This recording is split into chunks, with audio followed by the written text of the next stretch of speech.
Kahit saan siya pumunta, hahantingin ko siya.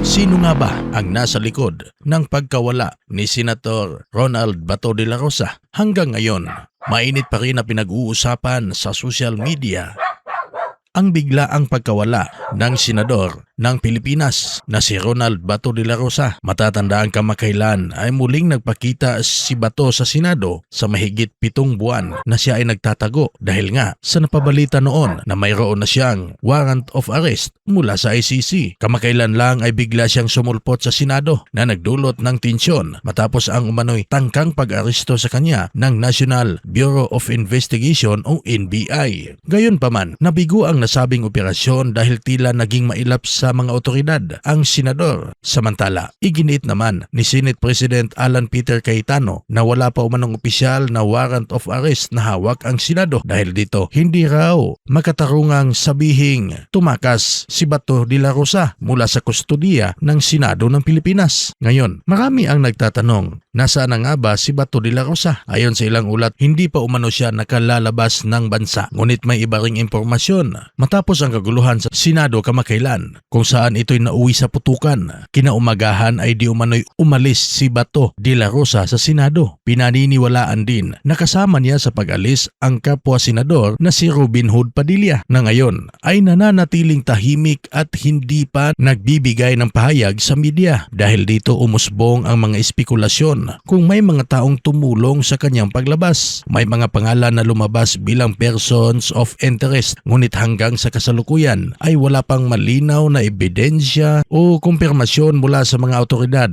Ang usapin ay lalo pang umiinit dahil sa sinabing warrant of arrest mula sa International Criminal Court o ICC na nag-ugat sa mga kasong kinasasangkutan ni Bato de la Rosa. Samantala, hati ang reaksyon ng publiko. Maraming taga-suporta ni dating Pangulong Rodrigo Roa Duterte ang natuwa sa pagkawala ni Bato sa Senado. Sa kabilang banda, may ilang mambabatas at sektor ang nananawagan na harapin na lamang ni de la Rosa ang mga paratang laban sa kanya at sumailalim sa proseso ng batas. Sa gitna ng lahat ng ito, nananatiling palaisipan, ito ba ay simpleng pag-iwas o may mas malalim pang kwento sa likod ng kanyang pagkawala? Ikaw, ano ang masasabi mo sa isyong ito? Pwede ka mag-comment sa comment section para sa iyong opinion. At kung hindi ka pa nakasubscribe at nakafollow, please follow and subscribe sa artikulo. Maraming salamat.